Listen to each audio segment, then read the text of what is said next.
সবকিছু আমাদের কাছে আসে, প্রাণপণ চেষ্টা করে। ভাই আমাদের তো পালাবার পথ নাই, আমরা যেদিকে যাই ঝুলাবে, এটা হচ্ছে রিয়েলিটি ভাই। আমি আপনি এমন জায়গাতে আমার নিয়ে আইলেন, এই ছেলে আমার 3 জেনারেশনের ছোট ছেলে মানুষ, তার সাথে আমি মুক্তিযুদ্ধ আদর্শ বাম ডান কিছুই থাকবে না, সব মিলেমিশে করতে হবে। শুধু এদেরকে নেতা ওরা বুঝবে কয়েকদিন পরে। ওই যে এরা যেমন 6 মাস পরে বুঝছে যে একটা মুক্তিযুদ্ধ ছিল, তাদের নেতা মাহফুজ আলম বলছে 6 মাস লাগবে না, এরা 1 মাস পরেই বুঝবে আরো কি কয় এরা। আমি এই কথাটা বলে দিলাম, বাবারা তোমরা ভালো থাকো। এর আগে কোনো মহান নেতার সাথে আমি বসি না, আমি আগে জানলে মহিউদ্দিন সাহেবরে আমি অন্য কিছু বলতাম। শুনো তুমি কথাটা, ফাউন্ডেশন কি বুঝায়? একটা বিল্ডিং এর ফাউন্ডেশন, বাংলাদেশের ফাউন্ডেশন কি? বাংলাদেশ নামটা কিভাবে হলো, কিসের মধ্য দিয়ে বাংলাদেশ? এটা তো নামটা ছিল পূর্ব পাকিস্তান, এটা বাংলাদেশ হলো কেমনে? তুমি 47-কে বলতেছো আজাদির যুদ্ধ, আজাদির যুদ্ধ তো 52 সনে শেষ হয়ে গেছে। 52 সনে আইসেই তো স্লোগান হয়ে গেল আমার মায়ের ভাষা কেড়ে নেওয়া যাবে না, যখন পাকিস্তানিরা পাঞ্জাবিরা আমাদের ভাষা কেড়ে নিতে চাইলো। মাত্র 5 বছরের মাথায় তো সব শেষ হয়ে গেল। এরপরে 52 থেকে যে তোমার সাথে কি বলবো, 69, 71, তোমার বাবার জন্ম কত সনে আমি জানি না, আরো পরে হবে, আমার চেয়ে ছোট হবে তোমার বাবা। তুমি একটা কথা মনে রাখবার চেষ্টা করো, ইতিহাস বাদ দিয়া বাংলাদেশের এই যে 62, 64, 66, 69, 71 বাদ দেয়া, শুধু তোমরা এসে একটা আন্দোলনে জয়লাভ করে ফেলছো এবং আন্দোলনের মাথায় তোমরা দাঁড়াইছো। এই ফসলটা কিন্তু বপন করছে জমির মধ্যে বিএনপি সহ বিরোধী দল, বীজ ফালাইছে বিরোধী দল, চারা লাগাইছে বিরোধী দল, হালিবাজ দিছে বিরোধী দল, ধান হলুদ করছে পানি দিছে বিরোধী দল। তোমরা এসে 1 মাসে কাইটা দিছো, 1 মাসে কাইটা দিয়ে তোমরা মনে ফজলু ভাই একটা ছোট প্রশ্ন করতে চাই। আপনি যাদেরকে বলতেছেন ওরা আইসা কাইটা দিছে, ওরা না আসলে আপনারা কি কাটতে পারতেন? একদম একদম, হয়তো আরো 15 দিন পরে হইতো, আরো 1 মাস পরে হইতো, কিন্তু হতো না। কে বলছে? আমার সন্তানের মতো। আমি যখন ছাত্রলীগের প্রেসিডেন্ট 80 সনে, ওই সময় বুধ ও জন্মগ্রহণ করে নাই। আমি 80 সনে ছাত্রলীগের প্রেসিডেন্ট, 83 পর্যন্ত এরশাদ বিরুদ্ধে আন্দোলনের আমি প্রধান নেতা। যেদিন জয়নাল জাফর মুজাম্মেল কাঞ্চন দীপালি শাহ, আমি প্রধান নেতা, আমি একা বক্তৃতা করছি। এগুলো তো এদেরকে বলে লাভ নাই তো এইসব কথা। তুফাইল আহমদরা কারা, শাহ মুয়াজ্জেমরা কারা, নূরে আলম সিদ্দিকে মুক্তিযুদ্ধ কারা করছে? এরা কি আন্দোলন সংগ্রাম করে এরা কি আন্দোলন করেই কইছে আমাকে মন্ত্রিসভায় নেও আর আমার কথায় রাষ্ট্র চলবো? এরা তো গিয়ে এখন গ্রামে গ্রামে বৈশা থাকে, ওই যে সমন্বয়কের নামে জেলায় জেলায় কি করতেছে তারা। এখন দল করবে, আমি তাদেরকে অভিনন্দন জানাই রাখলাম। বাবারা একটা দল করো, তোমাদের দল অনেক বড় হোক, সব মানুষ তোমাদেরকে ভোট দেখ, তোমরা মানুষের কাছে যাও, গিয়া তোমরা দেশ চালাও। কিন্তু আমাদেরকে নিয়ে, আমাদের মুক্তিযুদ্ধ নিয়ে কটাক্ষ করিয়া যা ইচ্ছা তা বলবা যে আমরা মাপ চাইতে হবে, এখন মুসলমানরা আল্লাহর কাছে মাপ চাইতে হবে, মুক্তিযুদ্ধের যে কথাটাও আমাদেরকে সহ্য করতে হবে, এবং এই কথার পিছনে জামাত ইসলাম নাই, এটা আমাকে ধরতে হবে। এটা কে বলছে? জামাত ইসলাম সব কিছুর পিছনে আছে, যেখানে তোমরা বলো শিবির আছে সমস্ত কিছুর পিছনে। তবে একটা কথা তোমাদেরকে বলি, এই দিন কিন্তু দিন না, this is not the last. এই মুভমেন্টে লাস্ট মুভমেন্ট না, কিন্তু এই গেমটা কিন্তু ফাইনাল গেম। তোমরা যেটা বলতেছো may not be final game in the history, এটা সেমিফাইনাল, ফার্স্ট রাউন্ডও হইতে পারে না। কিন্তু ফজলু ভাই আপনি কি ওদেরকে বেনিফিট অফ ডাউট দিবেন? ওরা তো প্রত্যাহার করলো, এবং কেউ তো আজকেও হান্নান মাসুদ ওই লেখার কথা আপনি বলতেছে, আজকেও হান্নান মাসুদ বলতেছে যে ও শাস্তি দাবি করে, যে লেখক এই লেখা লিখছে ও দাবি করে যে এডিটর এটা দেখা দেখে নাই সেটা। এটা তো ওর অবস্থান, অনেকের অবস্থা। কার কাছে দাবি করে? জামাতের কাছে। শাস্তি কি জামাতের মতো একটা মেথডিক্যাল দল, একটা ক্যাডার ভিত্তিক দল তো 1 সেকেন্ড লাগে শাস্তি নিতে। জামাতের নিচে কতদিন হয়েছে? আপনি তো নিচে না তো, বরং জামাত শিবিরের সেক্রেটারি যে, আমি আপনাকে কি বলবো, সভাপতি যে যেভাবে আমি হেলালের সাথে তর্ক করছে, আজিজুল বাড়ি হেলালের সাথে, মুক্তিযুদ্ধ যে সঠিক ছিল না, এটা কি ছিল, এইসব কুকথা আকথা বা ওই যে কুযুক্তি, আমি তো এই ছেলেদের সাথে আলাপ করতে না না, রাজি না আপনি তো। ছেলেদের সাথে আলাপ করেন না, আপনার কথা বাংলাদেশের সবাই শুনতেছে, এই মুহূর্তে 13,000 জনের বেশি এতে লাইভ দেখতেছে। আপনি আমাকে একটা কথা বলেন, আপনি বাংলাদেশের একজন, মানে আমি কি বলবো, সবচেয়ে সাহসী মুক্তিযোদ্ধাদের একজন, মুক্তিযোদ্ধার একজন কমান্ডার। আমাদের যে 54 বছর পরে আইসা মুক্তিযুদ্ধের গুরুত্ব ওদেরকে বুঝাইতে হইতেছে, আপনি যাদেরকে 2 প্রজন্মের পরের, 3 প্রজন্মের পরে, আমারও 2 প্রজন্মের পরের যাদেরকে এটা বুঝাইতে হইতেছে, এর জন্য কি আমরা দায়ী না? আমরা মুক্তিযুদ্ধটাকে কোন জায়গায় নিয়ে গেছিলাম? আমরা সব জায়গায় 100% দায়ী। 54 বছরের মুক্তিযুদ্ধকে সবাই আপনি আমার ওই বক্তব্য শুনবেন।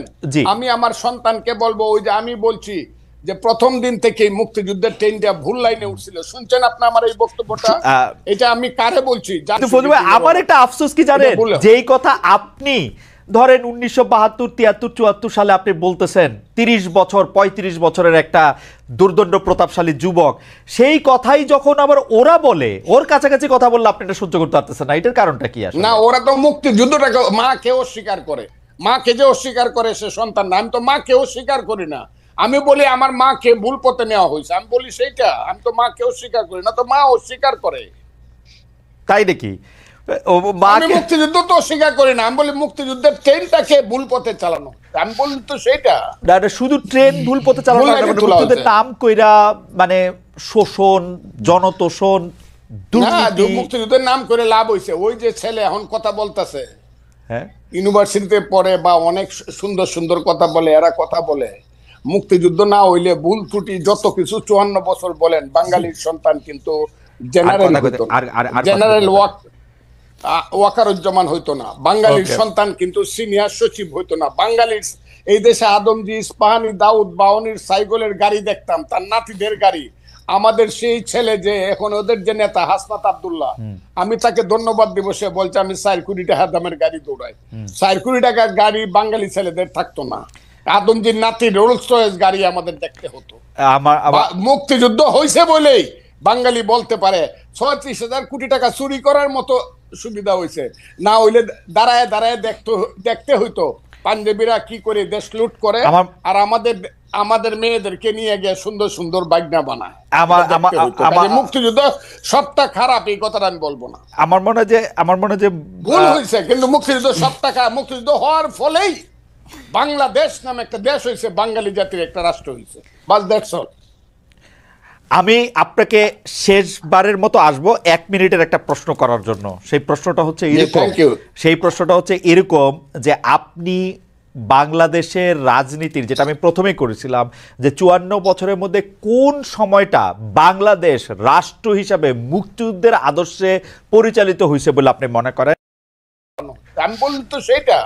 শুধু ট্রেন ভুল পথে চালানো না, মুক্তিযুদ্ধের নাম কইরা মানে শোষণ, জনতোষণ, মুক্তিযুদ্ধের নাম করে লাভ হয়েছে। ওই যে ছেলে এখন কথা বলতেছে, হ্যাঁ, ইউনিভার্সিটিতে পড়ে বা অনেক সুন্দর সুন্দর কথা বলে, এরা কথা বলে মুক্তিযুদ্ধ না হইলে ভুল ত্রুটি যত কিছু 54 বছর বলেন, বাঙালির সন্তান কিন্তু জেনারেল ওয়াকারুজ্জামান হইতো না, বাঙালির সন্তান কিন্তু সিনিয়র সচিব হইতো না, বাঙালির এই দেশে আদমজি, ইস্পাহানি, দাউদ, বাউনির সাইকেলের গাড়ি দেখতাম, তার নাতিদের গাড়ি। আমাদের সেই ছেলে যে এখন ওদের যে নেতা হাসনাত আব্দুল্লাহ, আমি তাকে ধন্যবাদ দিব। সে বলছে আমি 4 কোটি টাকা দামের গাড়ি দৌড়াই। 4 কোটি টাকার গাড়ি বাঙালি ছেলেদের থাকতো না। আদমজির নাতি রোলস রয়েস গাড়ি আমাদের দেখতে হতো। মুক্তিযুদ্ধ হয়েছে বলেই বাঙালি বলতে পারে 36,000 কোটি টাকা চুরি করার মতো সুবিধা হয়েছে। না হইলে দাঁড়ায় দাঁড়ায় দেখতে হইতো পাঞ্জাবিরা কি করে দেশ লুট করে, আর আমাদের মেয়েদেরকে নিয়ে গিয়ে সুন্দর সুন্দর বাগনা বানায়।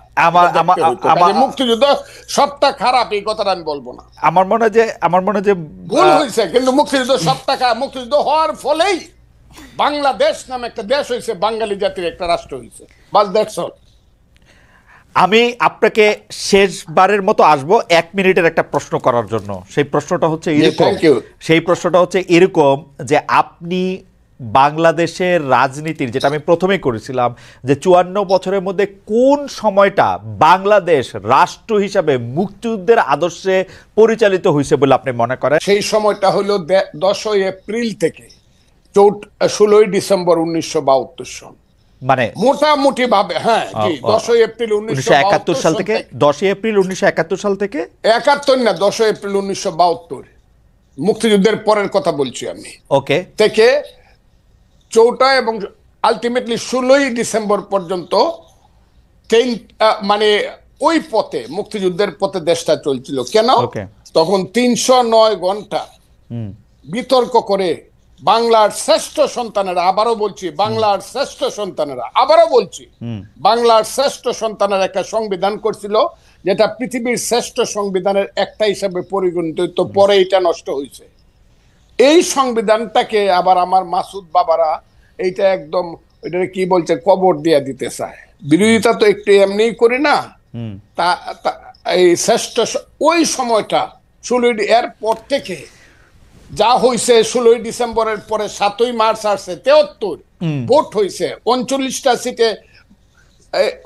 ওই সরকারের আমলেই 39টা সিটে আমার মনে যায় এই ফজলু ভাইয়ের কথা শোনা খুবই, মানে কি বলবো, খুবই আকর্ষণীয়, খুব চমৎকার, শুনতে ইচ্ছা করে শুধু, কিন্তু সময় নাই, আমাদের শেষ করতে হচ্ছে। কিন্তু 72-এর সংবিধানটা আপনি সত্যি পৃথিবীর সর্বশ্রেষ্ঠ সংবিধানগুলির একটা মনে করেন? সর্বশ্রেষ্ঠ বলে নাই তো, সবচেয়ে ভালো সংবিধানগুলি, সবচেয়ে ভালো সংবিধানগুলি একটা না, শ্রেষ্ঠ সংবিধান এক। আচ্ছা, শ্রেষ্ঠ সংবিধানের একটা, ওই 70 অনুচ্ছেদ থাকা সত্ত্বে প্রধানমন্ত্রীর কাছে 70 অনুচ্ছেদ, আমি আপনাকে বলি 70 অনুচ্ছেদ তখন বাস্তবতায় তো এটা তো অনেক সময় লাগবে। 70 অনুচ্ছেদ তো হইলে 54কে 55কে 56 সনে ওই যে এমপি এমএলএ হইয়া ভোট কেনাকাটা করে যেভাবে প্রতি 24 ঘন্টায় একবার সরকার বদল হইতো, সেই তিক্ত অভিজ্ঞতা থেকে কিন্তু 70 না, এটা আপনারা বলেন বহুবার, এটার বহু রকম রেমেডি সারা পৃথিবীতে আছে, আপনারা ওইটার দিকে আপনারা জান নাই। যাই হোক, আমার কাছে 70 আমি সমর্থন করি না।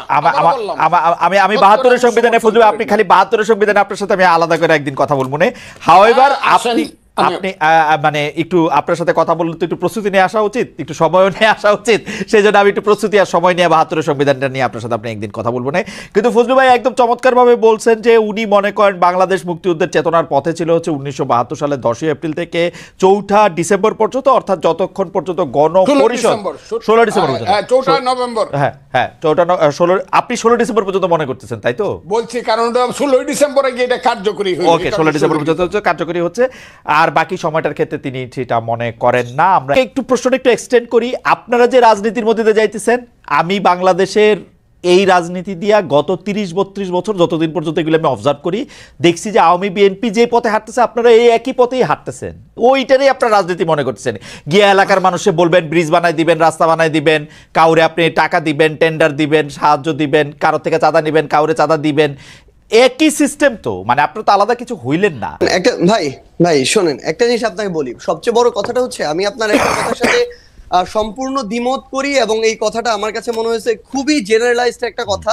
আপনি একটা কথা যেটা রনি ভাইকে বলছেন যে আওয়ামী লীগের দেয়া ছাঁচে বৈষম্য বিরোধী ছাত্র আন্দোলন চলতেছে। ভাই একটা কথা আপনাকে স্পষ্ট করে বলি, সবচেয়ে বড় কথা হচ্ছে বৈষম্য বিরোধী ছাত্র আন্দোলন কোন একজন স্টুডেন্ট কোন একটা কাজ করছে, কোন একজন সাধারণ নাগরিক একটা কাজ করছে, বৈষম্য বিরোধী ছাত্র নাম ভাঙায় করছে, সমন্বয়ক শব্দটা নাম ভাঙায় করছে, তার মানে সেই দায় এই বৈষম্য বিরোধী ছাত্র আন্দোলন নিবে, এটা কোনোদিন হইতে পারে না।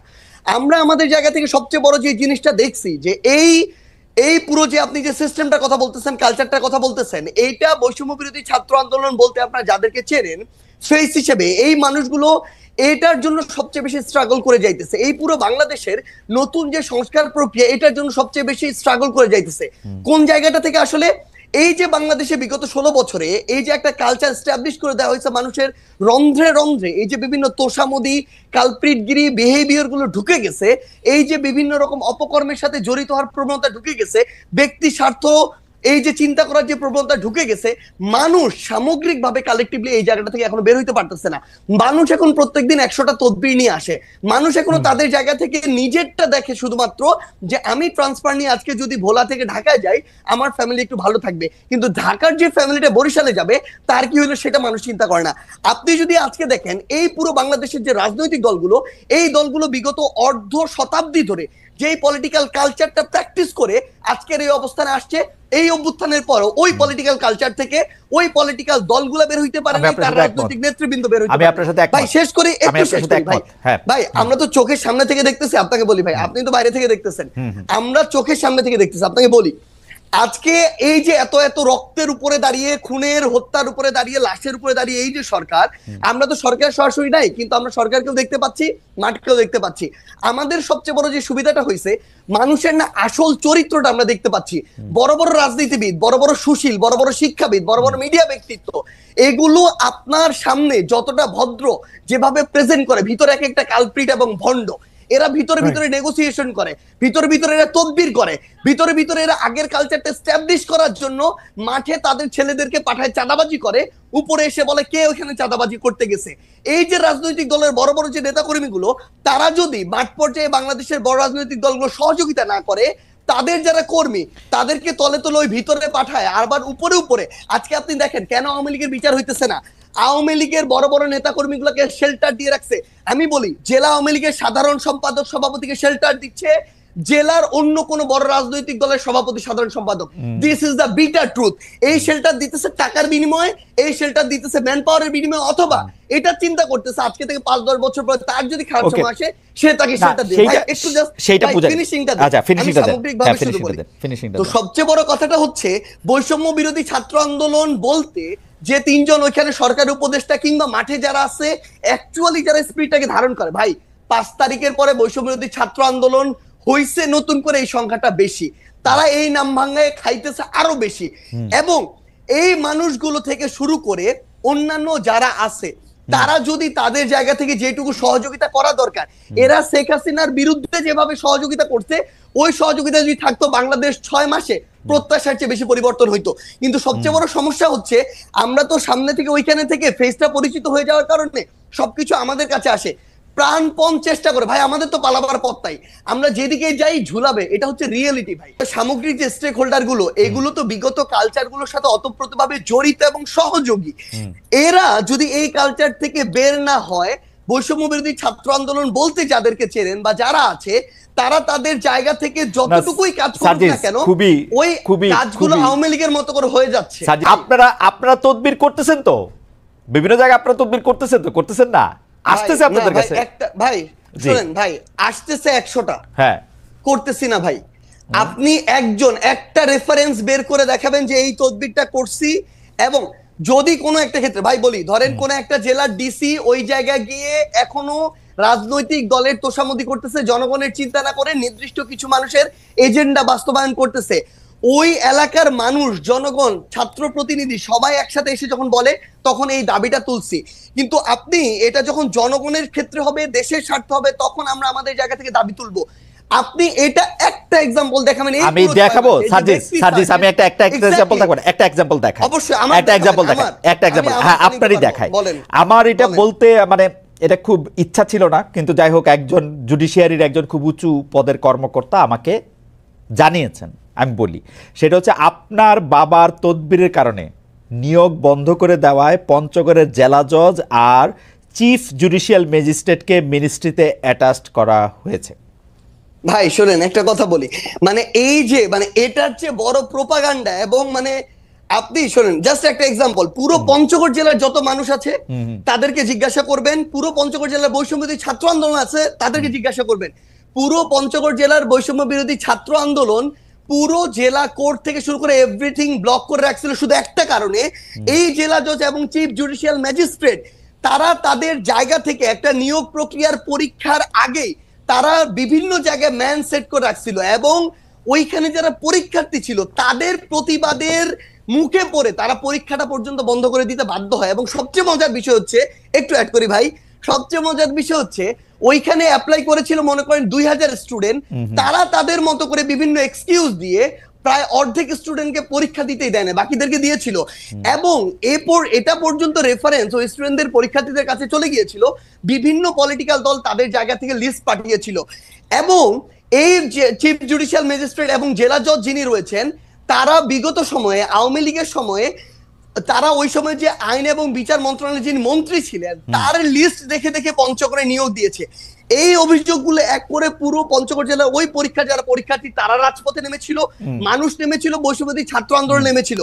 কোন সিঙ্গেল একজন পার্সন যদি এটা বলতে পারে, ভাই আমিও বলতে পারি, খালেদ মহিউদ্দিন ভাই বিগত সময়ে এরকম অনেক কঠিন কঠিন টকশো করেছেন, কিন্তু তারপরও আওয়ামী লীগের বিরুদ্ধে কঠোর হন নাই। সাপোজ এটা এরকম আসতেছে, এই জন্য ভাই 100 কোটি টাকা পেয়েছিলেন, এটা আমি বললাম, কিন্তু এটা কোনদিন সত্য হইতে পারে না। আপনি সিঙ্গেল এরকম একটা দেখাবেন যে কেউ একজন বলবে যে আমাদের একটা রেফারেন্স ওই জায়গায় গিয়েছিল, যে কারণে আমরা এটা বাধা দিয়েছি। প্রথম কথা যে আপনারা এটা খুব ভালো করে জানেন, আপনারা কিন্তু রাজনৈতিক আন্দোলন করেন নাই রে ভাই, আপনারা কিন্তু রাজনৈতিক আন্দোলন করেন নাই, আপনারা চাকরি আন্দোলন করছেন।